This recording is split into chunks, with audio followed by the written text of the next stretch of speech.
മജ്ജുമ നികായ 99 ശുഭസൂത്ത്. ശുഭ എന്ന് പറയുന്ന ബ്രാഹ്മണനും അതേപോലെ തന്നെ ഭഗവാനും തമ്മിലുള്ള സംഭാഷണമാണ് ഈ സൂത്രത്തിൻ്റെ അടിസ്ഥാനം. സാധാരണ ആൾക്കാർ പറയാറുണ്ട്, തൻ്റെ എല്ലാ ജോലിയും ചെയ്തുകൊണ്ട് മുക്തി മോക്ഷത്തിന് ശ്രമിക്കുന്ന ഗൃഹസ്ഥനാണ് പെട്ടെന്ന് മോക്ഷം കിട്ടുക, എന്നാൽ ഒരു ജോലിയുമില്ലാത്ത സന്യാസിക്ക് മോക്ഷം കിട്ടാൻ ബുദ്ധിമുട്ടാണ് എന്ന് ചിലർ വാദിക്കാറുണ്ട്. അത് തെറ്റാണ് എന്ന് ഭഗവാൻ ഈ സൂത്രത്തിൽ പറയുന്നു.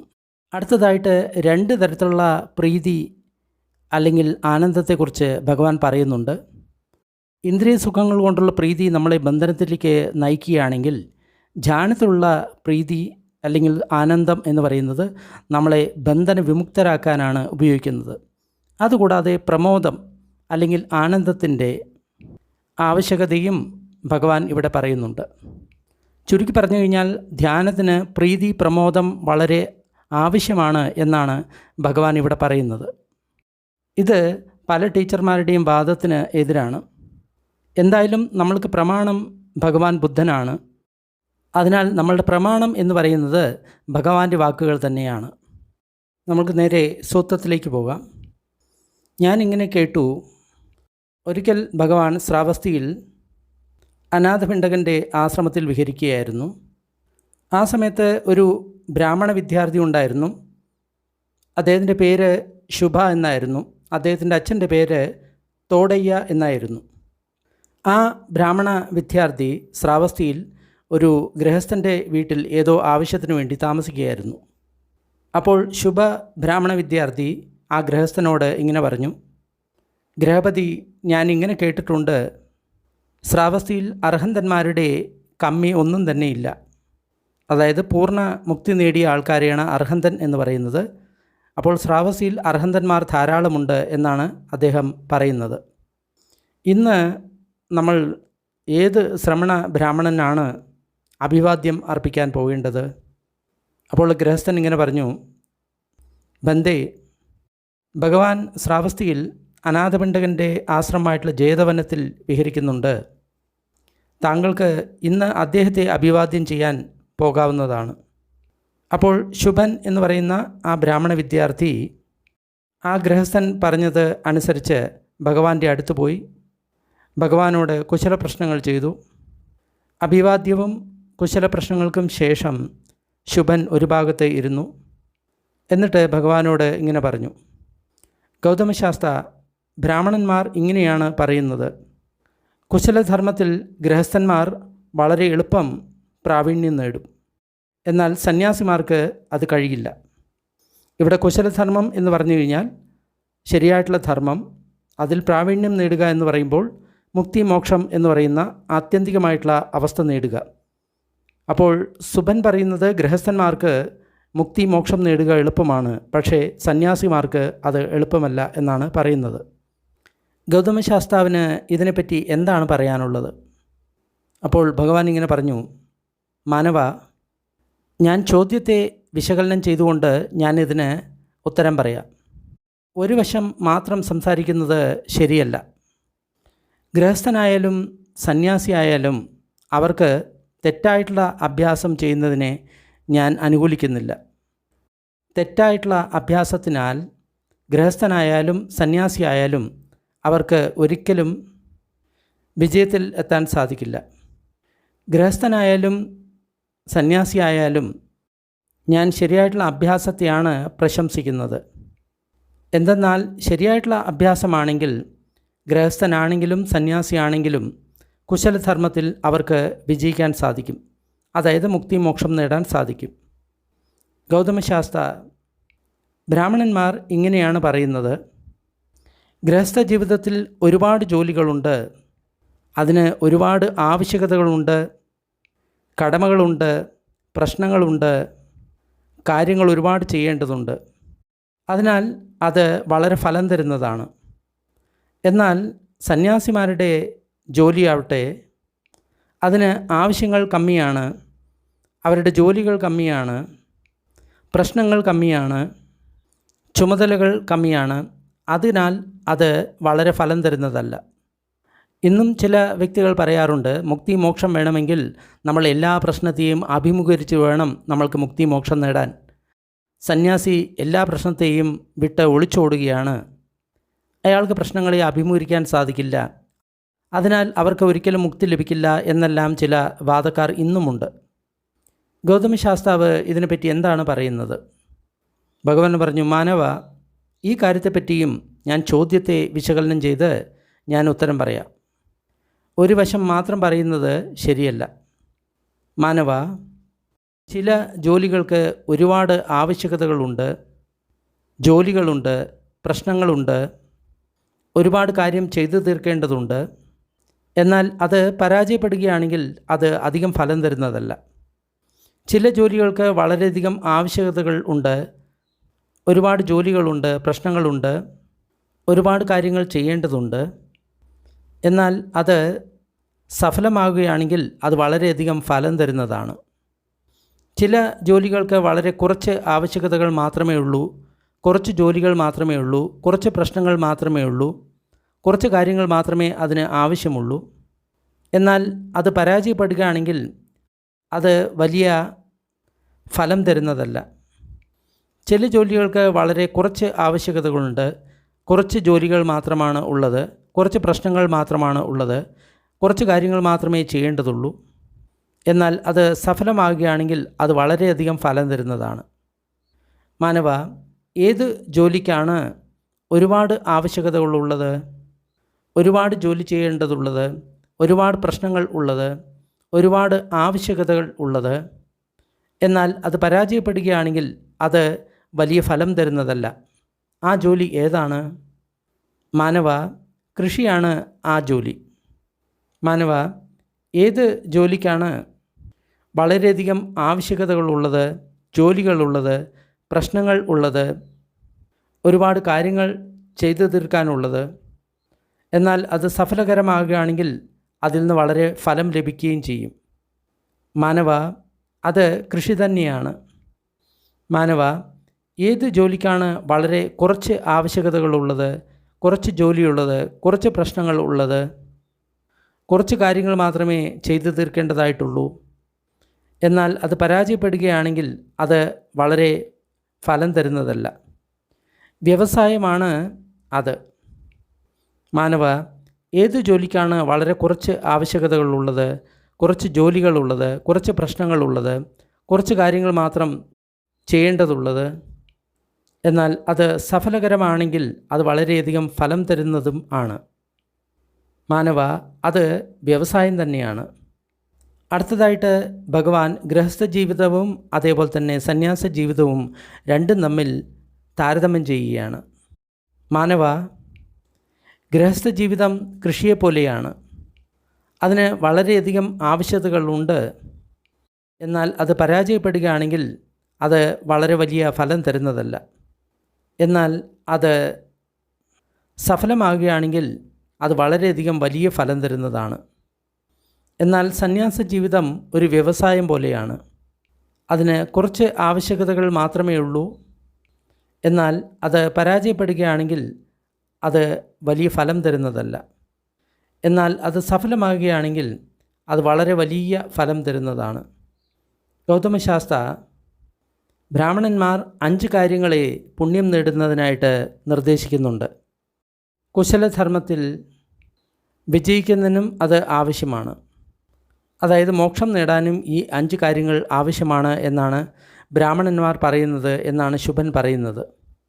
അപ്പോൾ ഭഗവാൻ പറഞ്ഞു, താങ്കൾക്ക് വിരോധമില്ലെങ്കിൽ തീർച്ചയായിട്ടും താങ്കൾക്ക് അതിനെപ്പറ്റി സഭയിൽ പറയാവുന്നതാണ്. അപ്പോൾ സുബൻ പറഞ്ഞു, ഗൗതമശാസ്ത്ര, എനിക്ക് അത് ഒട്ടും തന്നെ ബുദ്ധിമുട്ടില്ല.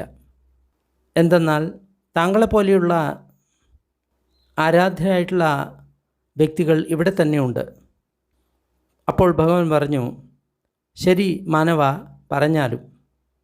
അപ്പോൾ ശുഭൻ ആ 5 കാര്യങ്ങളെപ്പറ്റി പറയുകയാണ്. ഗൗതമ ശാസ്ത്ര പുണ്യം നേടുന്നതിനും അതേപോലെ തന്നെ കുശലധർമ്മത്തിൽ സഫലത നേടാനുമുള്ള 5 കാര്യങ്ങളിൽ ആദ്യത്തെ കാര്യം എന്ന് പറയുന്നത് സത്യമാണ്. തപസ്സാണ് രണ്ടാമത്തത്. ബ്രഹ്മചര്യമാണ് മൂന്നാമത്തത്. വേദോച്ചാരണമാണ് നാലാമത്തേത്. ത്യാഗം അല്ലെങ്കിൽ ദാനമാണ് അഞ്ചാമത്തേത്. ഇതുമൂലം നമ്മൾക്ക് വളരെയധികം പുണ്യം നേടാൻ സാധിക്കും. അതുകൂടാതെ കുശലധർമ്മത്തിൽ നമ്മൾക്ക് പൂർണ്ണത നേടാനും സാധിക്കും. ഗൗതമശാസ്ത്ര, ഈ 5 കാര്യങ്ങളാണ് ബ്രാഹ്മണന്മാർ പുണ്യം നേടുന്നതിനും അതേപോലെ തന്നെ കുശലധർമ്മത്തിൽ സഫലത നേടുന്നതിനും ആയിട്ട് പറയുന്നത്. ഇവിടെ കുശലധർമ്മത്തിൽ സഫലത നേടുക എന്ന് പറയുന്ന സമയത്ത് മുക്തി മോക്ഷം നേടുക അതിനെപ്പറ്റിയാണ് ഇവിടെ പറയുന്നത്. അതായത് വെറും സത്യം, തപസ്, ബ്രഹ്മചര്യം, വേദോച്ചാരണം, ദാനം ഇതുകൊണ്ട് മാത്രം നമ്മൾക്ക് മുക്തി ലഭിക്കും എന്നാണ് ഇവിടെ പറയുന്നത്. ഇന്നും പലരും ഇതുകൊണ്ട് മാത്രം മുക്തി ലഭിക്കും എന്ന് വിചാരിച്ച് ഇരിക്കുന്നവരുണ്ട്. എന്തായാലും പൂർണ്ണമായിട്ട് കേട്ട് കഴിഞ്ഞാൽ നമ്മൾക്ക് ഇതുകൊണ്ട് മാത്രം മുക്തി ലഭിക്കുമോ ഇല്ലയോ എന്ന് മനസ്സിലാക്കാൻ സാധിക്കും. ഗൗതമശാസ്ത്ര ഇതിനെപ്പറ്റി എന്താണ് പറയുന്നത്? ഭഗവാൻ പറഞ്ഞു, മാനവ, ഏതെങ്കിലും ഒരു ബ്രാഹ്മണനെങ്കിലും ഇങ്ങനെ പറയുന്നുണ്ടോ, ഈ 5 കാര്യങ്ങൾ ചെയ്താൽ ഇതാണ് ഫലം എന്ന് ഞാൻ എൻ്റെ സ്വന്തം അനുഭവത്താൽ അന്തർദൃഷ്ടിയാൽ മനസ്സിലാക്കിയിട്ടാണ് ഞാൻ പറയുന്നത് എന്ന് ഏതെങ്കിലും ഒരു ബ്രാഹ്മണൻ പറയുന്നുണ്ടോ? അതായത് ഈ 5 കാര്യങ്ങളും സ്വന്തം അനുഭവത്തിൽ വന്നു കഴിഞ്ഞു കഴിഞ്ഞാൽ നമ്മൾക്ക് ഈ തരത്തിലുള്ള ഫലം ലഭിക്കും, അതായത് മുക്തി മോക്ഷം ലഭിക്കും എന്ന് പറയുന്ന ഏതെങ്കിലും ഒരു ബ്രാഹ്മണനുണ്ടോ എന്നാണ് ഭഗവാൻ ചോദിക്കുന്നത്. അപ്പോൾ ശുഭ ബ്രാഹ്മണൻ പറഞ്ഞു, ഇല്ല ഗൗതമശാസ്ത്ര. ശരി മാനവ, എങ്കിൽ ഏതെങ്കിലും ബ്രാഹ്മണന്മാരുടെ അധ്യാപകൻ അല്ലെങ്കിൽ അധ്യാപകരുടെ അധ്യാപകൻ അല്ലെങ്കിൽ 7 തലമുറ വരെയുള്ള ഏതെങ്കിലും അധ്യാപകന്മാർ അവർ ഇങ്ങനെ പറഞ്ഞിട്ടുണ്ടോ, ഈ 5 കാര്യങ്ങളും ചെയ്തു കഴിഞ്ഞാൽ ഈ ഫലം ആണ് ലഭിക്കുന്നത് എന്ന് ഞാൻ എൻ്റെ സ്വന്തം അനുഭവത്താൽ മനസ്സിലാക്കി, സ്വന്തം അന്തർദൃഷ്ടിയാൽ മനസ്സിലാക്കി എന്ന് പറയുന്ന ഏതെങ്കിലും അധ്യാപകർ ഉണ്ടോ? ഇല്ല ഗൗതമശാസ്ത്ര. മാനവ, ബ്രാഹ്മണന്മാരുടെ പുരാതനന്മാരായിട്ടുള്ള മഹർഷിമാരുണ്ട്. അവരുടെ പേരുകൾ ഇപ്രകാരമാണ്: അട്ടക, വാമക, വാമദേവ, ബെസ്സാമിത്ത, യമദഗ്ഗി, അംഗീരസ, ഭാരദ്വാജ, വാസട്ട, കസ്സബ, ഭഗു. ഇവരാരെങ്കിലും ഇങ്ങനെ പറയുന്നുണ്ടോ? അവരാണ് വേദത്തിൻ്റെ രചയിതാക്കൾ, അവരാണ് വേദത്തെ പ്രചരിപ്പിക്കുന്നവർ. അവരുടെ നിർമ്മിതിയായിട്ടുള്ള വേദത്തെയാണ് പുരാണ കാലം മുതൽ ആൾക്കാർ ഉച്ചരിച്ചു കൊണ്ടിരിക്കുന്നത്, അതിനെ പ്രചരിപ്പിച്ചു കൊണ്ടിരിക്കുന്നത്. ഈ ഋഷിമാരാണ് അതിനെ പുരാതന സമയത്ത് ഉണ്ടാക്കിയത്. ഈ സമയത്ത് ബ്രാഹ്മണന്മാർ വേദമന്ത്രോച്ചാരണം ഇന്നും പാടിക്കൊണ്ടേയിരിക്കുന്നു, വേദപഠനം ഇന്നും തുടർന്നുകൊണ്ടേയിരിക്കുന്നു. പണ്ട് ഏതൊരു വേദമന്ത്ര ഉച്ചാരണമാണോ ചെയ്തുകൊണ്ടിരുന്നത് അത് തന്നെ അവർ ഉച്ചരിക്കുന്നു. അവരെ ഏതൊന്ന് പണ്ട് പഠിപ്പിച്ചിട്ടുണ്ടോ അത് തന്നെ അവർ പഠിപ്പിച്ചുകൊണ്ടിരിക്കുന്നു. ആ പുരാതനമായിട്ടുള്ള മഹർഷിമാരും ഇങ്ങനെ പറയുന്നുണ്ടോ, ഈ 5 കാര്യങ്ങളുടെ ഫലം ഞങ്ങൾ സ്വന്തം അനുഭവത്തിലാണ് പറയുന്നത് എന്ന് ഈ ഋഷിമാരും പറയുന്നുണ്ടോ, പ്രഖ്യാപിക്കുന്നുണ്ടോ? ഇല്ല ഗൗതമശാസ്ത്ര. അങ്ങനെയാണെങ്കിൽ മാനവ, ഒരു ബ്രാഹ്മണൻ പോലും ഇങ്ങനെ പ്രഖ്യാപിക്കുന്നില്ല, ഈ 5 കാര്യങ്ങളുടെ ഫലം ഞാൻ എൻ്റെ അനുഭവത്തിൽ കണ്ടതാണ്.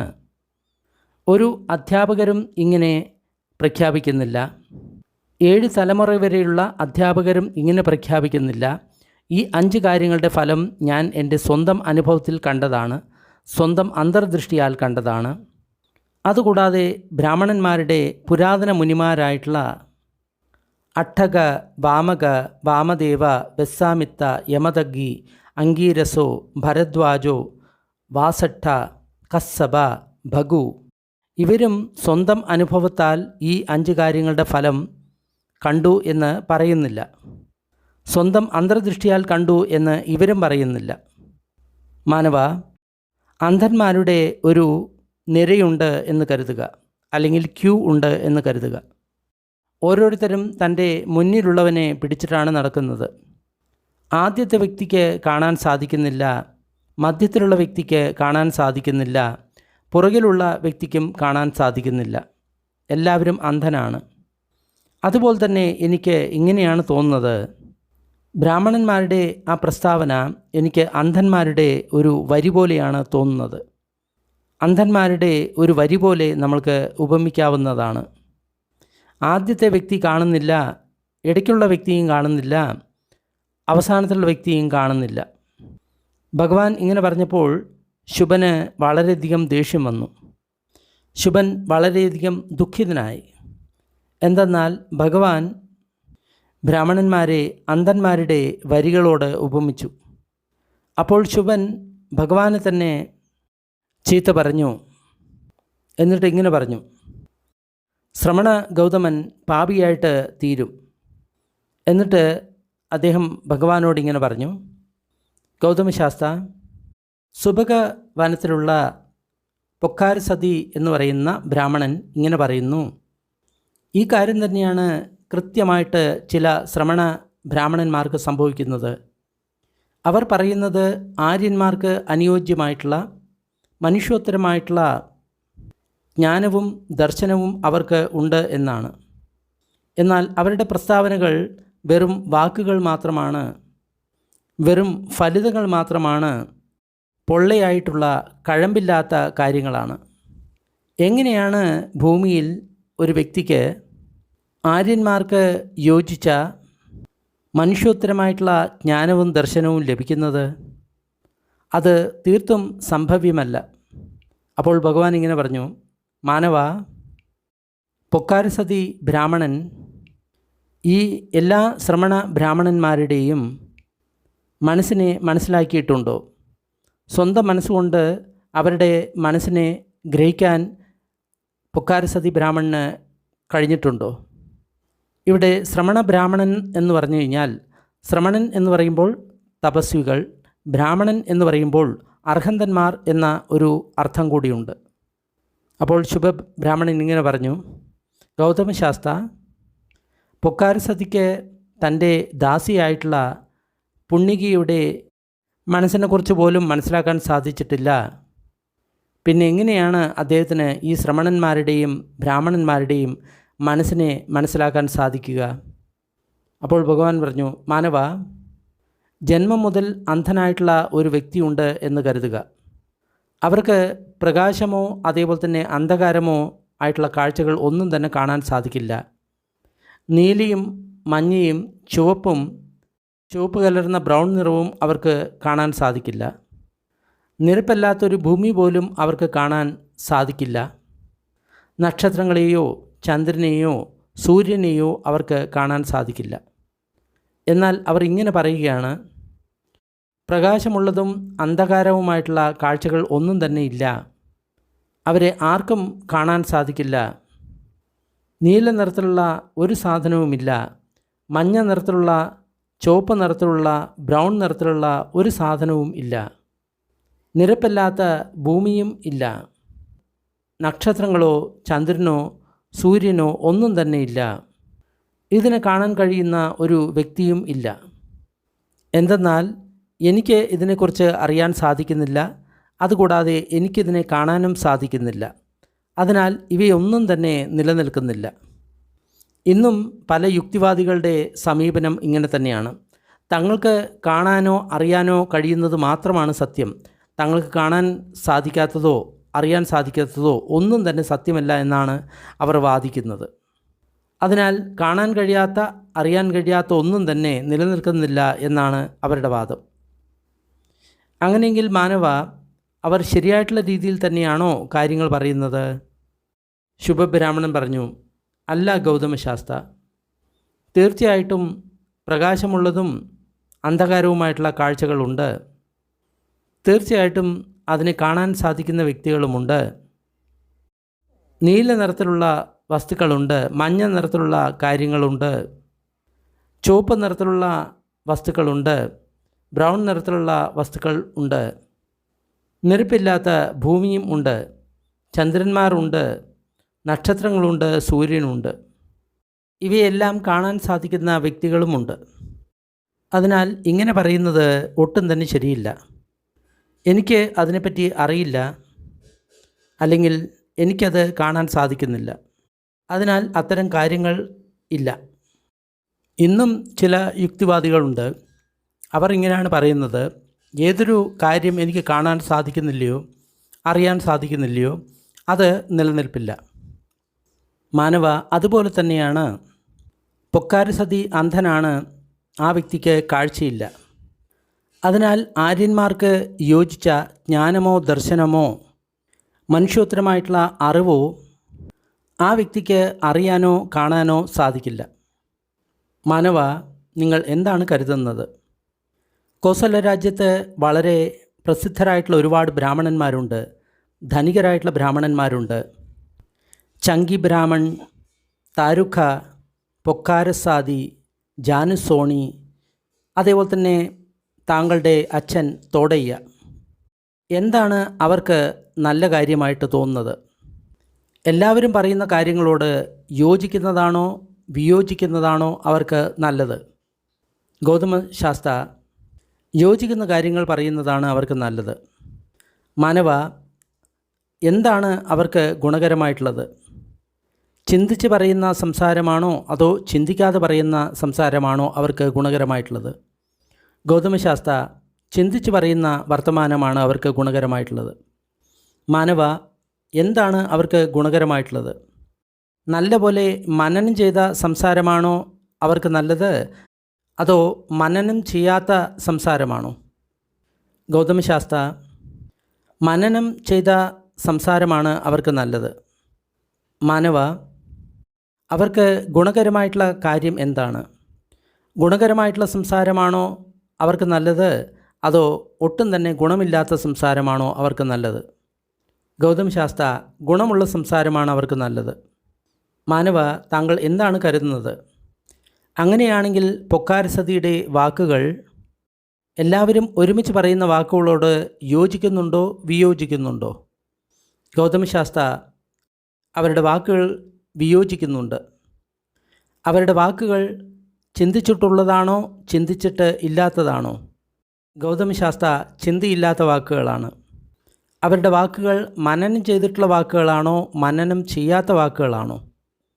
ഗൗതമശാസ്ത്ര, മനനം ചെയ്യാത്ത വാക്കുകളാണ്. അവരുടെ വാക്കുകൾ ഗുണമുള്ളതാണോ അതോ ഗുണമില്ലാത്തതാണോ? ഗൗതമശാസ്ത്ര, ഗുണമില്ലാത്തതാണ്.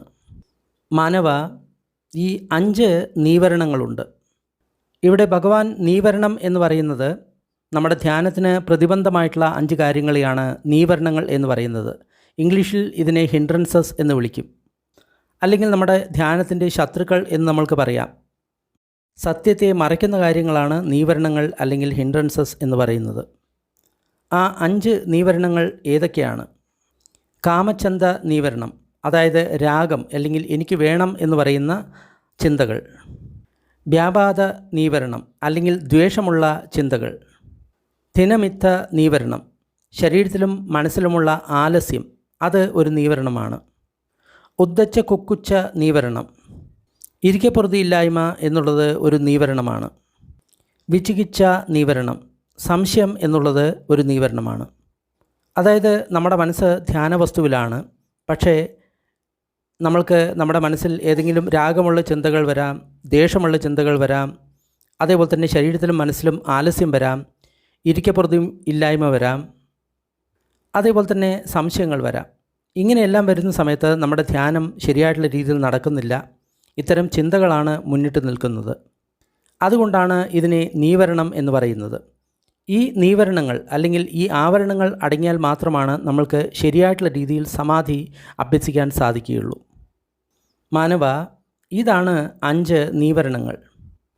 പൊക്കാരസതിയുടെ മനസ്സ് ഈ 5 നീവരണങ്ങളാൽ ആവൃതമാണ്. അതിനെ മൂടിയിരിക്കുകയാണ്, അതിനെ ആവരണം ചെയ്തിരിക്കുകയാണ്, നീവരണത്താൽ മുങ്ങപ്പെട്ടിരിക്കുകയാണ്. അതിനാൽ പൊക്കാരസതിക്ക് മനുഷ്യോത്തരമായിട്ടുള്ള ഏതെങ്കിലും കാര്യമുണ്ട് എന്ന് കാണാനോ അറിയാനോ ബുദ്ധിമുട്ടാണ്. ആര്യന്മാർക്ക് യോജിച്ച ജ്ഞാനമോ ദർശനമോ ലഭിക്കാൻ ബുദ്ധിമുട്ടാണ്. അടുത്തതായിട്ട് ഭഗവാൻ 5 കാമഗുണങ്ങളെ പറ്റി പറയുകയാണ്. അതായത് 5 ഇന്ദ്രിയങ്ങളുടെ വിഷയങ്ങൾ, അതിനെയാണ് 5 കാമഗുണങ്ങൾ എന്ന് പറയുന്നത്. മാനവ, ഈ 5 കാമഗുണങ്ങൾ ഉണ്ട്. എന്താണ് ഈ 5 എണ്ണം? ചക്കുവിജ്ഞേയ രൂപ, ഇട്ട, കന്ത, മനാപ, പിയരൂപ, കാമൂപ സംഹിത, രജനീയ. കണ്ണിനാൽ കാണുന്ന രൂപം അത് ഇഷ്ടമാണ്, പ്രിയമാണ്, മനസ്സിനിണങ്ങിയതാണ്. ആഗ്രഹിക്കുന്നതാണ്, കാമത്തെ ഉണ്ടാക്കുന്നതാണ്, ഉത്തേജിപ്പിക്കുന്നതാണ്, രസിപ്പിക്കുന്നതാണ്. ഇതേപോലെ തന്നെയാണ് ബാക്കിയുള്ള ഇന്ദ്രിയങ്ങളിലെയും. സ്രോതവിന്യേയ സദ്ദ, അതായത് കാതിലുണ്ടാകുന്ന ശബ്ദം, ഘാണവിന്യേയ ഗന്ധ, മൂക്കിലുണ്ടാകുന്ന ഗന്ധം, ജീവാവിന്യായ രസ, നാവിലുണ്ടാകുന്ന രസം, കായവിന്യേയ ഫോഡഭ, ശരീരത്തിലുണ്ടാകുന്ന സ്പർശനം. ഇതെല്ലാം ഇട്ട കന്ത മനാപ പീരൂപ കാമോപസംഹിത രജനീയ, ഇതെല്ലാം ഇഷ്ടമുള്ളതാണ്, ആഗ്രഹിക്കുന്നതാണ്, മനസ്സിന് ഇണങ്ങിയതാണ്, പ്രിയങ്കരമാണ്, കാമത്തെ ഉണ്ടാക്കുന്നതാണ്, രസിപ്പിക്കുന്നതാണ്, ഉത്തേജിപ്പിക്കുന്നതാണ്. മാനവ, ഇതിനെയാണ് 5 കാമഗുണങ്ങൾ എന്ന് പറയുന്നത്. ഭഗവാൻ പറയുന്നത് നമ്മുടെ 5 പഞ്ചേന്ദ്രിയങ്ങളിലൂടെ നമ്മൾ ഏതെല്ലാം അനുഭവിക്കുന്നുവോ ഇഷ്ടമുള്ള കാര്യങ്ങളെ പറ്റിയാണ് ഇവിടെ പറയുന്നത്. പ്രിയപ്പെട്ട രൂപം, സ്പർശം, ഗന്ധം, രസം, ശബ്ദം, ഇതിനെ പറ്റിയിട്ടാണ് ഭഗവാൻ ഇവിടെ പറയുന്നത്. ഇതെല്ലാം നമ്മൾക്ക് ഇഷ്ടമുള്ളതാണ്. മാനവ, പൊക്കാരസതി ഈ 5 ഇന്ദ്രിയ സുഖങ്ങളെ അനുഭവിക്കുകയാണ്, അതിനോട് ആസക്തനാണ്, അതിനാൽ ബന്ധിതനാണ്, അതിനാൽ അന്ധനായിരിക്കുകയാണ്. ഇതിൻ്റെ അപകടത്തെപ്പറ്റി ആ വ്യക്തി ബോധവാനല്ല. ഇതിൽ നിന്ന് എങ്ങനെ രക്ഷപ്പെടാം എന്നും ആ വ്യക്തിക്ക് മനസ്സിലാകുന്നില്ല. ഈ കാര്യം വളരെ പ്രത്യേകം ശ്രദ്ധിക്കണം. ഈ 5 ഇന്ദ്രിയ വിഷയങ്ങൾ വളരെയധികം അപകടമാണ്. അത് ആസ്വദിക്കുന്നത് ഭയാനകമാണ്, ആദിനവമാണ്. അതിനെ ആസ്വദിച്ചു കൊണ്ടിരുന്നു കഴിഞ്ഞാൽ നമ്മൾക്ക് ബന്ധനമാണ് ഉണ്ടാകുന്നത് എന്നാണ് ഭഗവാൻ പറയുന്നത്. അതിനാൽ പൊക്കാരസതി മനുഷ്യോത്തരമായിട്ടുള്ള കാര്യത്തെ അറിയാനോ കാണാനോ പൊക്കാരസതിക്ക് സാധിക്കില്ല. അതുകൂടാതെ ആര്യന്മാർക്ക് യോജിച്ചിട്ടുള്ള ജ്ഞാനമോ ദർശനമോ ആ വ്യക്തിക്ക് ഒരിക്കലും ലഭിക്കുകയുമില്ല. കാരണം എന്താണ്? ഈ 5 കാമഗുണങ്ങളിൽ പെട്ടിരിക്കുന്ന വ്യക്തികൾക്ക് ഇതൊരിക്കലും ലഭിക്കില്ല എന്നാണ് ഭഗവാൻ പറയുന്നത്. മാനവ, എന്താണ് താങ്കൾ കരുതുന്നത്? ഏത് തീക്കാണ് നല്ല ജ്വാലയുള്ളത്, നല്ല വർണ്ണമുള്ളത്, നല്ല പ്രകാശമുള്ളത്? പുല്ലിനെ ആശ്രയിച്ചിട്ടുള്ള തീക്കാണോ അതോ തടിയെ ആശ്രയിച്ചിട്ടുള്ള തീക്കാണോ? ഇതിനെ ഒന്നിനെയും ആശ്രയിക്കാതെ ഉണ്ടാകുന്ന തീയിനാണോ നല്ല ജ്വാല, പ്രകാശം, അതേപോലെ തന്നെ വർണ്ണം ഉള്ളത്? ഗൗതമശാസ്ത്ര, തടിയെയോ പുല്ലിനെയോ ആശ്രയിക്കാതെ ഏതെങ്കിലും തീക്ക് കത്താൻ സാധിക്കുമെങ്കിൽ ആ തീക്ക് തീർച്ചയായിട്ടും നല്ല ജ്വാലകളുണ്ടായിരിക്കും, കൂടുതൽ പ്രകാശമുണ്ടായിരിക്കും, കൂടുതൽ വർണ്ണമുണ്ടായിരിക്കും. എന്നാൽ മാനവ, അത് അസംഭവ്യമാണ്. ഋദ്ധിശക്തി കൊണ്ട് അല്ലെങ്കിൽ തപോശക്തി കൊണ്ട് മാത്രമേ അത്തരം തീയിനെ ഉണ്ടാക്കാൻ സാധിക്കുകയുള്ളൂ. ഇനി അടുത്ത വാക്യങ്ങൾ വളരെ പ്രധാനപ്പെട്ടതാണ്, ഒരു സാധകന് വളരെ അത്യാവശ്യമാണ്.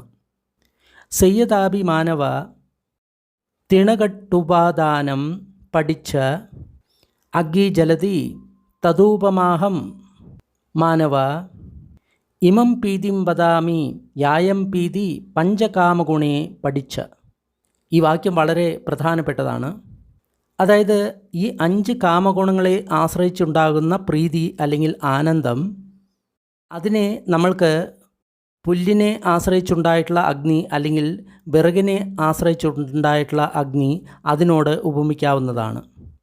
അതായത് അതിന് അത്രയധികം വർണ്ണമോ പ്രഭയോ നിറമോ ഒന്നും തന്നെ ഉണ്ടാകില്ല. അടുത്ത വാക്യം അതേപോലെ തന്നെ ഇമ്പോർട്ടൻ്റ് ആണ്. സയ്യദാപി മാനവ നിസട്ട തിണകട്ടുപാദാനോ അഗ്നി ജലതി തദൂപമാഹം മാനവ ഇമം പീതിം വദാമി യായം പീതി അന്യത്രേവ കാമേഹി അന്യത്ര അകുശലേഹി ധമ്മേഹി. മാനവ, ഞാനിങ്ങനെ പറയുന്നു, ഈ 5 കാമഗുണങ്ങളെ ആശ്രയിക്കാത്ത, അകുശല ധർമ്മങ്ങളെ ആശ്രയിക്കാത്ത മനസ്സിലുണ്ടാകുന്ന പ്രീതി, അത് പുല്ലിനെ ആശ്രയിക്കാതെ വിറകിനെ ആശ്രയിക്കാതെ ഉണ്ടാകുന്ന അഗ്നിയെപ്പോലെയാണ്. അതായത് ദിവ്യശക്തി കൊണ്ട് ഉണ്ടാകുന്ന അഗ്നിയെപ്പോലെയാണ്. ഈ കാര്യം വളരെ പ്രത്യേകം ശ്രദ്ധിക്കണം. അതായത് ഇവിടെ 2 തരത്തിലുള്ള പ്രീതി അല്ലെങ്കിൽ മനസ്സിൻ്റെ ആനന്ദത്തെക്കുറിച്ച് ഭഗവാൻ പറയുന്നുണ്ട്. പ്രീതി എന്ന് പറയുന്ന സമയത്ത് എല്ലാ സമയത്തും മനസ്സിൻ്റെ ആനന്ദത്തെയാണ് പറയുന്നത്. സുഖം എന്ന് പറയുന്നത് ശരീരത്തിൻ്റെ ആനന്ദത്തെക്കുറിച്ചിട്ടാണ്. അപ്പോൾ ഇവിടെ രണ്ട് തരത്തിലുള്ള പ്രീതി പറയുന്നുണ്ട്. ഒന്ന്, ഈ 5 ഇന്ദ്രിയ വിഷയങ്ങളിലൂടെ നമ്മൾക്ക് ലഭിക്കുന്ന പ്രീതി. 2, ധ്യാനത്തിലൂടെ, അതായത് ഇന്ദ്രിയ വിഷയങ്ങൾ ഇല്ലാതെ ധ്യാനത്തിലൂടെ നമ്മൾക്ക് ലഭിക്കുന്ന പ്രീതി. അപ്പോൾ ധ്യാനത്തിലൂടെ നമ്മൾക്ക് ലഭിക്കുന്ന പ്രീതി എന്ന് പറയുന്നത് ഉത്തമമാണ്, നമ്മളെ ബന്ധനത്തിൽ നിന്ന് വിമുക്തൻ ആക്കുന്നതാണ്. എന്നാൽ ഇന്ദ്രിയ സുഖങ്ങളിലൂടെ നമ്മൾ അനുഭവിക്കുന്ന ആനന്ദം അത് ബന്ധനകരമാണ്, മുക്തിയിൽ നിന്ന് വിപരീത ദിശയിലേക്ക് നമ്മളെ കൊണ്ടുപോകുന്നതാണ്. അതിനാൽ എല്ലാ പ്രീതിയെയും നമ്മൾ ഒരേപോലെ കണക്കാക്കാൻ പാടില്ല എന്നുള്ള കാര്യം നമ്മൾ പ്രത്യേകം ഓർക്കണം. ചില ധ്യാന ഗുരുക്കന്മാർ എല്ലാതരം പ്രീതിയെയും വിമർശിക്കുന്നവരാണ്. ഒരിക്കലും മനസ്സിൽ ആനന്ദം അനുഭവിക്കാൻ പാടില്ല എന്നാണ് അവർ പറയുന്നത്. എന്നാൽ ഭഗവാന്റെ വാക്കുകൾ ഇതിന് തീർത്തും വിപരീതമാണ്. ഇനി അടുത്തതായിട്ട് ഏതാണ് ആ പ്രീതി എന്നാണ് ഭഗവാൻ പറയുന്നത്. കഥമാച മാനവ പ്രീതി അന്യത്രേവ കാമേഹി അന്യത്ര അകുശലേഹി ധമ്മേഹി. മാനവ, കാമഗുണങ്ങളില്ലാത്ത, അതേപോലെ തന്നെ അകുശല ധർമ്മങ്ങളില്ലാത്ത ആ പ്രീതി ഏതാണ്?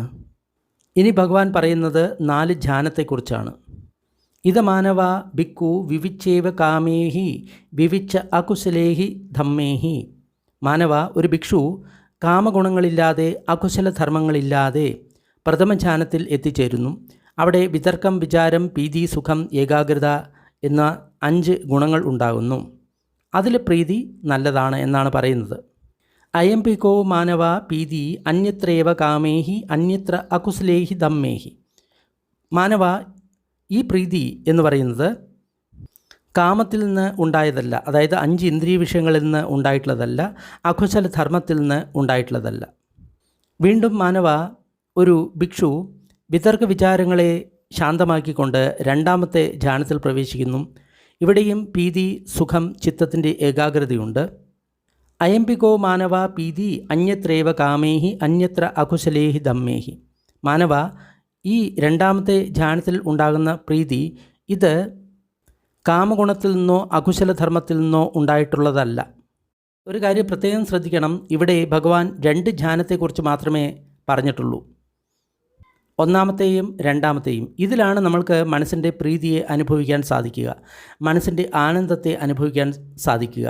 എന്നാൽ മൂന്നാമത്തെ ധ്യാനത്തിലെത്തിക്കഴിഞ്ഞ് കഴിഞ്ഞാൽ മനസ്സിൻ്റെ ആനന്ദം ശാന്തമായിക്കൊണ്ട് ശരീരത്തിൻ്റെ സുഖത്തെ മാത്രമേ നമ്മൾക്ക് അനുഭവിക്കാൻ സാധിക്കുകയുള്ളൂ. മാനവ, ബ്രാഹ്മണന്മാർ 5 കാര്യങ്ങളെക്കുറിച്ച് പറഞ്ഞിട്ടുണ്ട്. അത് പുണ്യങ്ങൾ സമ്പാദിക്കുന്നതിനും അതേപോലെ തന്നെ കുശലധർമ്മങ്ങളിൽ വിജയം നേടുന്നതിനും ആണ്. ഇതിൽ ഏതിനാണ് ഏറ്റവും കൂടുതൽ ഫലം കിട്ടുന്നത് എന്നാണ് താങ്കൾ കരുതുന്നത്? അതായത് നേരത്തെ ബ്രാഹ്മണന്മാർ 5 കാര്യങ്ങൾ പറയുന്നുണ്ട്, അതിൽ ഏറ്റവും കൂടുതൽ ഫലം കിട്ടുന്നത് ഏതിനാണ് എന്നാണ് ഭഗവാന്റെ ചോദ്യം. അപ്പോൾ ശുഭ ബ്രാഹ്മണൻ ഇങ്ങനെ പറഞ്ഞു, ബ്രാഹ്മണന്മാർ പറഞ്ഞിട്ടുള്ള 5 കാര്യങ്ങളിൽ ഏറ്റവും കൂടുതൽ ഫലം കിട്ടുന്നത് ദാനത്തിനാണ്. മാനവ, നിങ്ങൾ എന്താണ് കരുതുന്നത്? ഉദാഹരണമായിട്ട് ഒരു ബ്രാഹ്മണൻ ഒരു വലിയ മഹായജ്ഞം നടത്താൻ ഉദ്ദേശിക്കുകയാണ്. അപ്പോൾ അവിടെ 2 ബ്രാഹ്മണന്മാർ വരുന്നു. അവർ രണ്ടും ഈ മഹായജ്ഞത്തിൽ പങ്കെടുക്കാൻ ഉദ്ദേശിച്ചിട്ടാണ് വരുന്നത്. അപ്പോൾ അവരിൽ ഒരു ബ്രാഹ്മണൻ ഇങ്ങനെ വിചാരിച്ചു, ഈ യജ്ഞത്തിൽ എനിക്ക് മാത്രം ഏറ്റവും നല്ല ഇരിപ്പിടം കിട്ടണം, എനിക്ക് മാത്രം ഏറ്റവും നല്ല പാനീയം കിട്ടണം, എനിക്ക് മാത്രം ഏറ്റവും നല്ല ഭിക്ഷാന്നം ലഭിക്കണം, മറ്റേ ബ്രാഹ്മണന് അത് ഒരിക്കലും ലഭിക്കരുത്. എന്നാൽ ഇക്കാര്യം സംഭവിക്കാവുന്നതാണ്. മറ്റേതെങ്കിലും ബ്രാഹ്മണന് ഏറ്റവും നല്ല ഇരിപ്പിടം കിട്ടി, ഏറ്റവും നല്ല പാനീയം കിട്ടി, ഏറ്റവും നല്ല ഭിക്ഷാന്നം കിട്ടി. അപ്പോൾ ആ ബ്രാഹ്മണൻ ഇങ്ങനെ വിചാരിക്കുന്നു, മറ്റുള്ള ബ്രാഹ്മണന് ഏറ്റവും നല്ല ഇരിപ്പിടം കിട്ടി, ഏറ്റവും നല്ല പാനീയം കിട്ടി, ഏറ്റവും നല്ല ഭിക്ഷാന്നം കിട്ടി. അപ്പോൾ മറ്റേ ബ്രാഹ്മണന് മനസ്സിൽ ദ്വേഷമുണ്ടാകുന്നു, മനസ്സിൽ കടുത ഉണ്ടാകുന്നു. മാനവ, ഇതിന് ബ്രാഹ്മണന്മാർ എന്ത് ഫലമാണ് പറയുന്നത്? അതായത് മനസ്സിലുണ്ടാകുന്ന ദ്വേഷത്തിന് കടുത, ഇത് രണ്ടും വരികയാണെങ്കിൽ അവർക്ക് എന്ത് ഫലമാണ് കിട്ടുന്നത്? അപ്പോൾ ശുഭ ബ്രാഹ്മണൻ ഇങ്ങനെ പറഞ്ഞു, ഗൗതമശാസ്ത്ര, ബ്രാഹ്മണന്മാർ ദാനം കൊടുക്കുന്നത് മറ്റുള്ളവരുടെ മനസ്സിൽ ദ്വേഷമുണ്ടാക്കുന്നതിനോ അല്ലെങ്കിൽ അവരുടെ മനസ്സമാധാനം നഷ്ടപ്പെടുത്തുന്നതിനോ വേണ്ടിയല്ല. അവർ ദാനം കൊടുക്കുന്നത് അവരുടെ മനസ്സിൽ ബ്രാഹ്മണന്മാരോട് അനുകമ്പ ഉണ്ടായതുകൊണ്ടാണ്. അങ്ങനെയാണെങ്കിൽ മാനവ, ഈ അനുകമ്പ എന്ന് പറയുന്നത് പുണ്യമുണ്ടാക്കാനുള്ള 6ാമത്തെ ഒരു കാര്യമല്ലേ? ഗൗതമശാസ്ത്ര, ഈ വിഷയത്തിൽ അനുകമ്പ എന്ന് പറയുന്നത് ആറാമത്തെ പുണ്യമുണ്ടാക്കാനുള്ള വഴി തന്നെയാണ്. മാനവ, ബ്രാഹ്മണന്മാർ പുണ്യമുണ്ടാക്കുന്നതിന് 5 കാര്യങ്ങൾ പറയുന്നുണ്ട്. അതുകൂടാതെ കുശലധർമ്മത്തിൽ വിജയം പ്രാപിക്കുന്നതിനും 5 കാര്യങ്ങൾ പറയുന്നുണ്ട്. സാധാരണയായിട്ട് താങ്കൾ ഇതിനെ ആരിലാണ് കാണാറുള്ളത്? ഗൃഹസ്ഥന്മാരിലാണോ അതോ സന്യാസിമാരിലാണോ? ഗൗതമശാസ്ത്ര, ഈ 5 ഗുണങ്ങൾ ഞാൻ മിക്കവാറും സന്യാസിമാരിലാണ് കാണാറുള്ളത്. ഗൃഹസ്ഥന്മാരിൽ വളരെ കുറച്ച് മാത്രമേ ഈ ഗുണങ്ങൾ കാണാറുള്ളൂ. എന്തെന്നാൽ ഗൃഹസ്ഥന്മാർക്ക് ഒരുപാട് ആവശ്യകതകളുണ്ട്, അവർക്ക് ഒരുപാട് ജോലികളുണ്ട്, അവർക്ക് ഒരുപാട് പ്രശ്നങ്ങളുണ്ട്, ഒരുപാട് കാര്യങ്ങൾ അവർക്ക് ചെയ്തു തീർക്കേണ്ടതുണ്ട്. അതിനാൽ എല്ലാ സമയത്തും അവർക്ക് സത്യം പറയാൻ സാധിച്ചു എന്ന് വരില്ല. എല്ലാ സമയത്തും അവർക്ക് തപസ് ചെയ്യാൻ സാധിച്ചു എന്ന് വരില്ല. എല്ലാ സമയത്തും അവർക്ക് ബ്രഹ്മചര്യത്തിൻ്റെ പാലനം ചെയ്യാൻ സാധിച്ചു എന്ന് വരില്ല. എല്ലാ സമയത്തും അവർക്ക് വേദമന്ത്രോച്ചാരണം ചെയ്യാൻ സാധിച്ചു എന്ന് വരില്ല. എല്ലാ സമയത്തും അവർക്ക് ദാനം ചെയ്യാൻ സാധിച്ചു എന്ന് വരില്ല. എന്നാൽ ഒരു സന്യാസിക്കാകട്ടെ വളരെ കുറച്ച് ആവശ്യകതകൾ മാത്രമേ ഉള്ളൂ, കുറച്ച് ജോലികൾ മാത്രമേ ഉള്ളൂ, കുറച്ച് പ്രശ്നങ്ങൾ മാത്രമേ ഉള്ളൂ, കുറച്ച് കാര്യങ്ങൾ മാത്രമേ അവർക്ക് ചെയ്ത് തീർക്കേണ്ടതുള്ളൂ. അതിനാൽ അവർക്ക് എപ്പോഴും സത്യം പറയാൻ സാധിക്കും, തപസ് ചെയ്യാൻ സാധിക്കും, അവർക്ക് ബ്രഹ്മചര്യം പാലിക്കാൻ സാധിക്കും, അവർക്ക് എപ്പോഴും വേദമന്ത്രങ്ങൾ ഉച്ചരിക്കാൻ സാധിക്കും, അവർക്ക് എപ്പോഴും ദാനം ചെയ്യാനും സാധിക്കും. ഇവിടെ ദാനം എന്ന് പറയുന്നത് പൈസ കൊണ്ട് മാത്രമല്ല, ബാക്കിയുള്ള ദാനങ്ങൾ, അതായത് മനസ്സുകൊണ്ടുള്ള ദാനം, അതേപോലെ തന്നെ വാക്കുകൾ കൊണ്ടുള്ള ദാനം അവർക്ക് കൂടുതൽ ചെയ്യാൻ സാധിക്കും. ബ്രാഹ്മണന്മാർ ഈ 5 കാര്യങ്ങൾ പറഞ്ഞിട്ടുണ്ട്. പുണ്യങ്ങൾ നേടുന്നതിനും അതേപോലെ തന്നെ കുശലധർമ്മങ്ങളിൽ ഫലം നേടുന്നതിനും ഈ 5 കാര്യങ്ങൾ പറഞ്ഞിട്ടുണ്ട്. സാധാരണയായിട്ട് ഞാൻ ഇവ സന്യാസിമാരിലാണ് കൂടുതൽ കാണുന്നത്. ഗൃഹസ്ഥന്മാരിൽ വളരെ കുറവ് മാത്രമേ ഞാനിത് കാണാറുള്ളൂ. മാനവ, ഞാൻ പറയുന്നു, ബ്രാഹ്മണന്മാർ പറഞ്ഞിട്ടുള്ള ഈ 5 കാര്യങ്ങൾ അത് അവർ പുണ്യത്തിൻ്റെ സമ്പാദനത്തിനും അതേപോലെ തന്നെ കുശലധർമ്മത്തിൻ്റെ പ്രാപ്തിക്കും വേണ്ടി പറയുന്നതാണ്. എന്നാൽ ഞാൻ പറയുന്നത് ഈ 5 കാര്യങ്ങൾ വൈരവും ദ്വേഷവും ഇല്ലാത്ത ചിത്തത്തിനെ ഭാവന ചെയ്യാനുള്ള തയ്യാറെടുപ്പിന് വളരെ അത്യാവശ്യമാണ്. അതായത് മനസ്സിൽ ധ്യാനിക്കുന്ന സമയത്ത് മനസ്സിൽ വൈരമോ ദ്വേഷമോ പാടില്ല. അതിന് ഈ 5 കാര്യങ്ങൾ വളരെ സഹായകരമാണ് എന്നാണ് ഞാൻ പറയുന്നത്. അതായത് ഈ കാര്യങ്ങൾ പ്രധാനപ്പെട്ട കാര്യങ്ങളല്ല, സഹായകരമായിട്ടുള്ള കാര്യങ്ങൾ എന്നാണ് ഭഗവാൻ പറയുന്നത്. അടുത്ത കാര്യങ്ങളും വളരെ ശ്രദ്ധയോടുകൂടി നമ്മൾ കേൾക്കേണ്ടതുണ്ട്. ഇത് മാനവ ഭിക്ഷു സത്യവാദി ഹോതി. മാനവ, ഒരു ഭിക്ഷു സത്യം മാത്രം പറയുന്ന ഒരു ഭിക്ഷുവാണ് എന്ന് വിചാരിക്കുക. സോ സത്യവാദിം ഹീതി ലഭതി അർത്ഥവേദം ലഭതി ധമ്മവേദം ലഭതി ധമ്മോപസംഹിതം പാമോജ്ജം. അപ്പോൾ ആ സന്യാസി ഇങ്ങനെ വിചാരിക്കുന്നു, ഞാൻ സത്യം മാത്രമേ പറയുന്നുള്ളൂ. അപ്പോൾ അതുമൂലം അവർക്ക് ധർമ്മത്തിൻ്റെ അർത്ഥം മനസ്സിലാവുന്നു, ധർമ്മത്തെ അവർക്ക് മനസ്സിലാക്കാൻ സാധിക്കുന്നു. അതിനാൽ ധർമ്മത്തിൽ നിന്ന് ഉണ്ടായിട്ടുള്ള പാമോജ്യം അല്ലെങ്കിൽ പ്രമോദം അവരുടെ മനസ്സിന് ഉണ്ടാകുന്നു. യം തം കുശലോപസംഹിതം പാമോജ്യം ചിത്തസാഹം ഏതം പരിഖാരം വദാമി. ആ കുശലധർമ്മത്തിൽ നിന്നുണ്ടായിട്ടുള്ള ആ പ്രമോദം എന്ന് പറയുന്നത് യതിദം ചിത്തം അവേരം അഭ്യാപജ്യം തസ്സ ഭാവനായ, അതായത് മനസ്സിൽ വൈരമില്ലാത്ത ദ്വേഷമില്ലാത്ത ചിത്തത്തിൽ ഭാവന ചെയ്യുന്നതിന് വേണ്ടി അത് ഒരു സഹായകരമായിട്ടുള്ള കാര്യമാണ് എന്ന് പറയുന്നു. ഇവിടെ പറയുന്നത് ഇങ്ങനെയാണ്, ഒരു ഭിക്ഷു അല്ലെങ്കിൽ ഒരു സന്യാസി സത്യം മാത്രം പറയുന്ന ഒരു വ്യക്തിയാണ്. അപ്പോൾ ആ ഭിക്ഷു ഇങ്ങനെ വിചാരിക്കുന്നു, ഞാൻ സത്യം മാത്രം പറയുന്നു. അതുമൂലം ആ ഭിക്ഷുവിന് ധർമ്മത്തിൻ്റെ അർത്ഥം മനസ്സിലാവുന്നു, ധർമ്മത്തെ മനസ്സിലാക്കുന്നു. ആ കുശലധർമ്മം മൂലം ആ ഭിക്ഷുവിൻ്റെ മനസ്സിൽ ഒരു പ്രമോദമുണ്ടാകുന്നു. ആ പ്രമോദം എന്ന് പറയുന്നത് വൈരമില്ലാത്ത ദ്വേഷമില്ലാത്ത മനസ്സിൻ്റെ ഭാവനയ്ക്ക് സഹായകരമായിട്ടുള്ള കാര്യമാണ്. ഇതുപോലെ തന്നെയാണ് ബാക്കിയുള്ള കാര്യങ്ങളും പറയുന്നത്. മാനവ, ഒരു ഭിക്ഷു തപസ്വിയാണ് എന്ന് കരുതുക. അപ്പോൾ ഞാൻ തപസ്വിയാണ് എന്ന് ആ ഭിക്ഷു വിചാരിക്കുന്നു. അതുമൂലം ധർമ്മത്തിൻ്റെ അർത്ഥം ആ വ്യക്തിക്ക് മനസ്സിലാകുന്നു, ധർമ്മത്തിൽ നിന്നുള്ള പ്രേരണ ആ വ്യക്തിക്ക് ഉണ്ടാകുന്നു, കുശലധർമ്മത്തിൽ നിന്ന് പ്രമോദം ഉണ്ടാകുന്നു. ആ പ്രമോദം വ്യാപാദമില്ലാത്ത ദ്വേഷമില്ലാത്ത മനസ്സിൻ്റെ ഭാവനയ്ക്ക് അല്ലെങ്കിൽ ധ്യാനത്തിന് അനുകൂലമായിട്ടുള്ള കാര്യമാണ്. ഒരു ഭിക്ഷു ബ്രഹ്മചാരിയാണ്. അപ്പോൾ ഞാൻ ബ്രഹ്മചാരിയാണ് എന്ന് ആ ഭിക്ഷു വിചാരിക്കുന്നു. അപ്പോൾ ധർമ്മത്തിൻ്റെ അർത്ഥത്തിൻ്റെ പ്രേരണ ആ വ്യക്തിക്ക് ലഭിക്കുന്നു. ധർമ്മത്തെ ആ വ്യക്തിക്ക് മനസ്സിലാകുന്നു. അതുമൂലം ധർമ്മത്തിൽ നിന്നുണ്ടാകുന്ന പ്രമോദം ആ വ്യക്തിക്ക് ഉണ്ടാകുന്നു. ആ പ്രമോദം എന്ന് പറയുന്നത് വൈരമില്ലാത്ത, ദ്വേഷമില്ലാത്ത മനസ്സിൻ്റെ ഭാവനയ്ക്ക് സഹായകരമായിട്ടുള്ള കാര്യമാണ്. ഒരു സന്യാസി ധാരാളം വേദമന്ത്രോച്ചാരണം ചെയ്യുന്നു. ഞാൻ വേദമന്ത്രോച്ചാരണം ചെയ്യുന്നു എന്ന് ആ സന്യാസി കരുതുന്നു. അതുമൂലം ആ വ്യക്തിക്ക് ധർമ്മത്തിൻ്റെ അർത്ഥം മനസ്സിലാകുന്നു, ധർമ്മത്തെ മനസ്സിലാകുന്നു. അതുമൂലം അതിൽ നിന്ന് ഒരു പ്രമോദം ഉണ്ടാകുന്നു. ആ പ്രമോദം എന്ന് പറയുന്നത് ദ്വേഷമില്ലാത്ത, വൈരമില്ലാത്ത മനസ്സിൻ്റെ ഭാവനയ്ക്ക് അനുയോജ്യമാണ്. ആ ഭിക്ഷു ഒരുപാട് ദാനം ചെയ്യുന്നു. അപ്പോൾ ദാനം ചെയ്യുന്നു എന്ന് ആ ഭിക്ഷു കരുതുന്നു.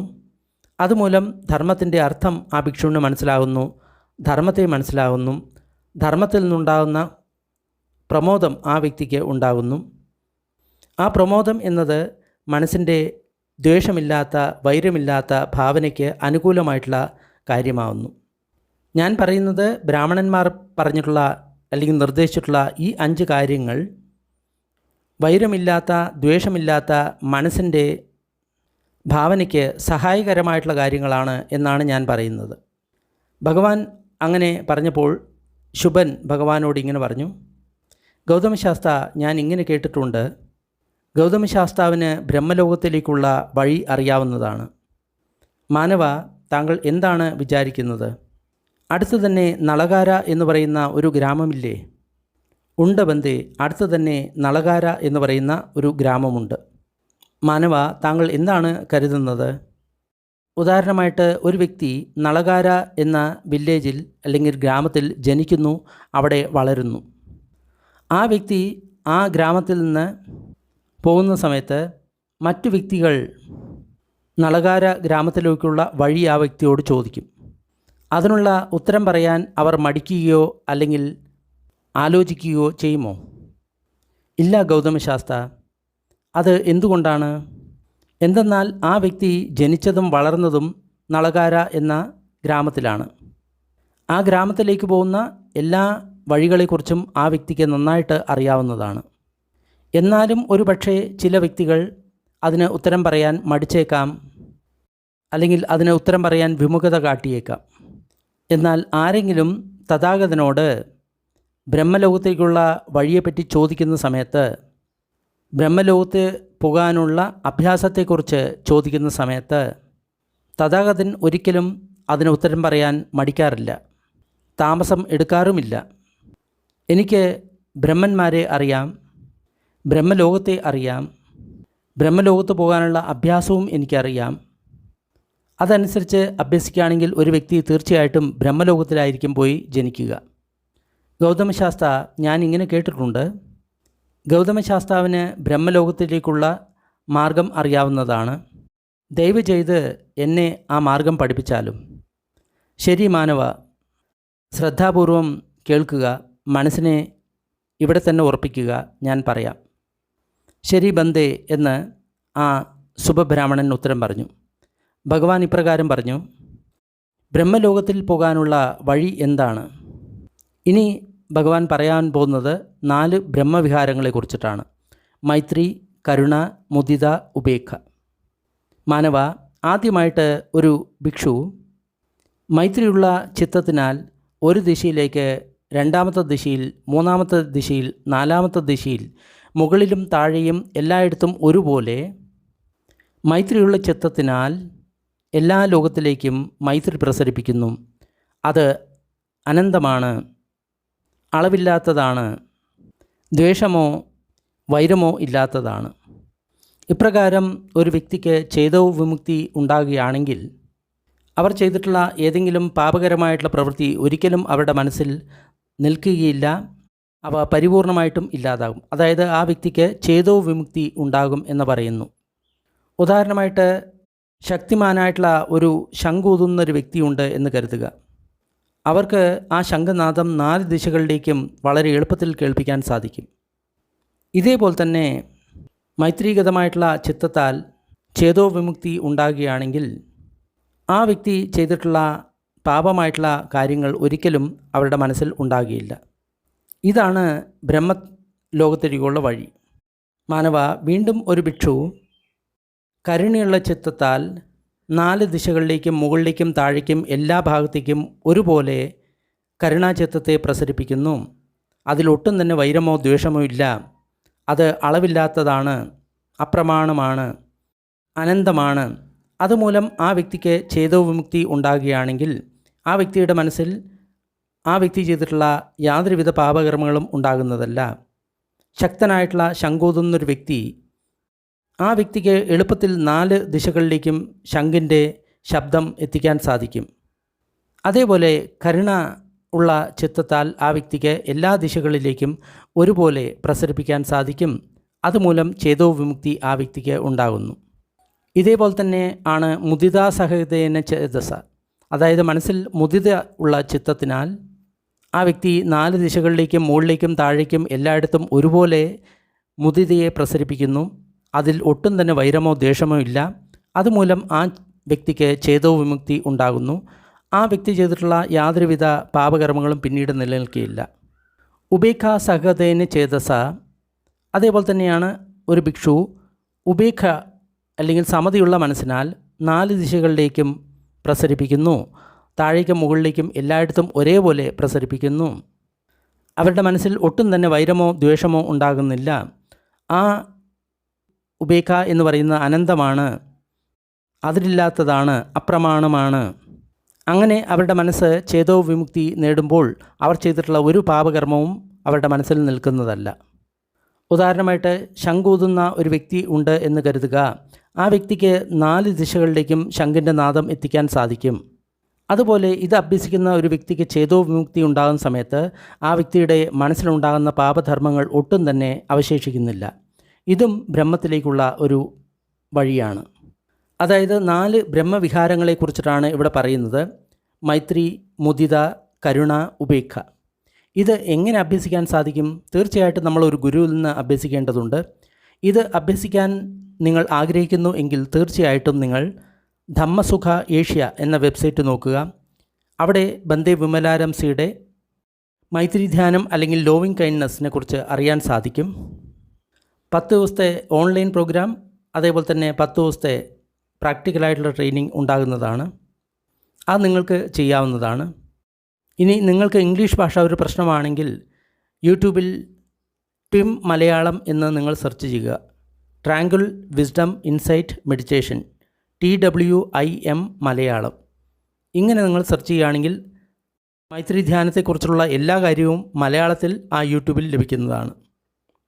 അങ്ങനെ ഭഗവാൻ പറഞ്ഞു കഴിഞ്ഞപ്പോൾ ആ ശുഭബ്രാഹ്മണൻ ഭഗവാനോട് ഇങ്ങനെ പറഞ്ഞു: അഭിക്കന്തം ഭോ ഗൗതമ, അഭിക്കന്തം ഭോ ഗൗതമ. വളരെ നന്നായി ഗൗതമശാസ്ത്ര, വളരെ നന്നായി. മറിഞ്ഞു കിടക്കുന്നതിനെ നിവർത്തി വെച്ചതുപോലെ, മറിഞ്ഞു കിടക്കുന്നതിനെ പ്രകടമാക്കുന്നത് പോലെ, വഴിതെറ്റിയവന് വഴി കാണിച്ചു കൊടുക്കുന്നത് പോലെ, ഇരുട്ടിൽ ദീപം തെളിയിക്കുന്നത് പോലെ, അതുമൂലം കണ്ണുള്ള വ്യക്തികൾക്ക് അവിടെ എന്താണ് ഉള്ളതെന്ന് വ്യക്തമായിട്ട് മനസ്സിലാക്കാൻ സാധിക്കും. അതുപോലെ ഗൗതമശാസ്താവ് ധർമ്മത്തെ പല രീതിയിൽ പ്രകാശിപ്പിച്ചു. ഞാൻ ഗൗതമശാസ്താവിലും ധർമ്മത്തിലും സംഘത്തിലും ശരണം തേടുന്നു. ഇന്നു മുതൽ എൻ്റെ ശരീരത്തിൽ പ്രാണൻ ഉള്ളതുവരെ അങ്ങയിൽ ശരണം തേടിയിട്ടുള്ള ഒരു ഉപാസകനായിട്ട് അങ്ങ് എന്നെ ദയവ് ചെയ്ത് ഓർത്താലും. ശരി ഗൗതമശാസ്ത്ര, എനിക്ക് പോകേണ്ടതുണ്ട്. എനിക്ക് ഒരുപാട് ജോലികൾ ചെയ്യേണ്ടതുണ്ട്, ഒരുപാട് കാര്യങ്ങൾ ചെയ്യേണ്ടതുണ്ട്. ശരി മാനവ, താങ്കൾ എന്തൊരു സമയമായി എന്ന് കരുതുന്നുവോ അത് ചെയ്യുക എന്ന് ഭഗവാൻ പറഞ്ഞു. അപ്പോൾ ശുഭബ്രാഹ്മണൻ ഭഗവാൻ പറഞ്ഞിട്ടുള്ള എല്ലാ കാര്യങ്ങളും സമ്മതിച്ചു, അതിനോട് യോജിച്ചു. അതിനുശേഷം സ്വന്തം ആസനത്തിൽ നിന്ന് എഴുന്നേറ്റതിന് ശേഷം ഭഗവാനെ വന്ദിച്ചു. അതിനുശേഷം ബഹുമാനപൂർവ്വം ഭഗവാനെ വലതുവശത്ത് നിർത്തി 3 പ്രാവശ്യം ഭഗവാനെ പരിക്രമണം ചെയ്തു. അതിനുശേഷം അവിടെ നിന്ന് പോയി. ആ സമയത്ത് ഉച്ചസമയത്ത് ജാനുസോണി എന്ന് പറയുന്ന ഒരു ബ്രാഹ്മണൻ വെള്ള നിറമുള്ള ഒരു രഥത്തിൽ പെൺകുതിരകളെ കെട്ടിക്കൊണ്ട് നഗരത്തിന് വെളിയിലേക്ക് പോവുകയായിരുന്നു. അപ്പോൾ ജാനുസോണി ബ്രാഹ്മണൻ ശുഭൻ എന്ന ബ്രാഹ്മണനെ ദൂരത്തുനിന്ന് തന്നെ കണ്ടു. എന്നിട്ട് ശുഭനോട് ഇങ്ങനെ പറഞ്ഞു: ഭാരദ്വാജ, ഈ ഉച്ചസമയത്ത് താങ്കൾ എവിടെ നിന്നാണ് വരുന്നത്?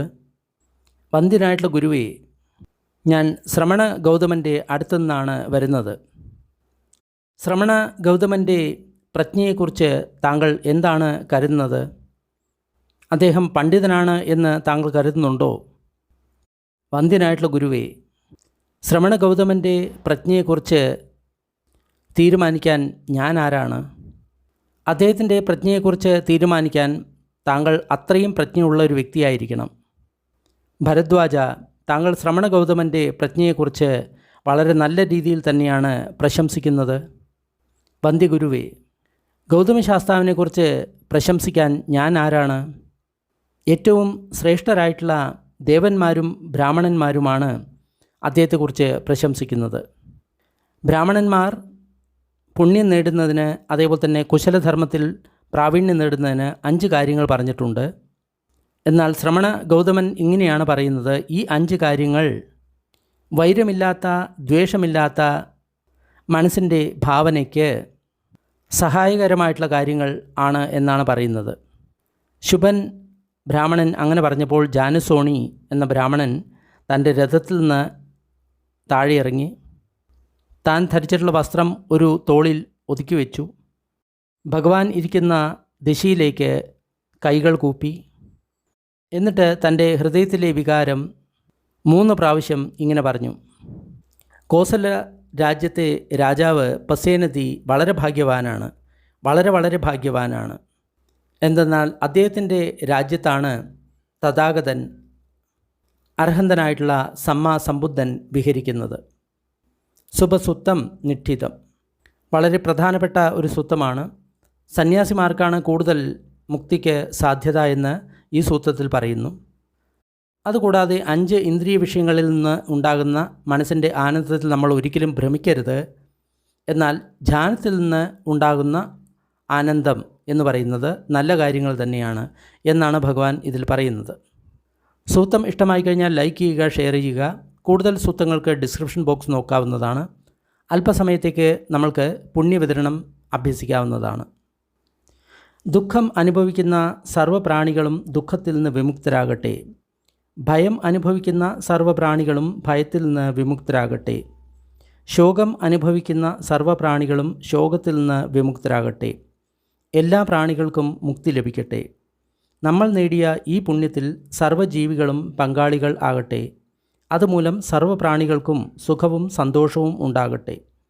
ഭൂമിയിലും ആകാശത്തിലും ഉള്ള സർവ്വപ്രാണികളും അധോലോകത്തെയും മനുഷ്യലോകത്തെയും ദേവലോകത്തെയും രൂപ അരൂപ ബ്രഹ്മലോകത്തിലെയും സർവ്വപ്രാണികളും നമ്മളുടെ ഈ പുണ്യത്തിൽ പങ്കാളികളാകട്ടെ. അതിശക്തരായിട്ടുള്ള ദേവന്മാരും ബ്രഹ്മന്മാരും ബുദ്ധശാസനത്തെ സംരക്ഷിക്കട്ടെ. സാധു സാധു സാധു.